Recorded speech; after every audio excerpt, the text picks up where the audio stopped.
Very, very good job. Let's clap for them one more time while all the students come on stage for our final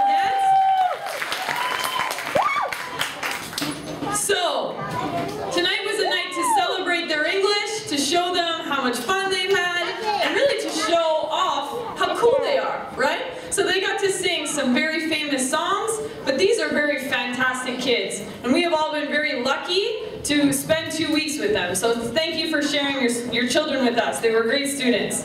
This last song is called The Love Train. And we thought it was a perfect song for the entire camp to learn because it's about traveling around the world and living in peace. And the students moved from continent to continent with all the other teachers to learn from them. And they got to learn about different countries and the things that they did there. And peace and love is something you can really feel amongst this group. But the counselors are going to get in on this too. You're going to line up at the front. And we're going to get ready to hit it, DJ! Last one.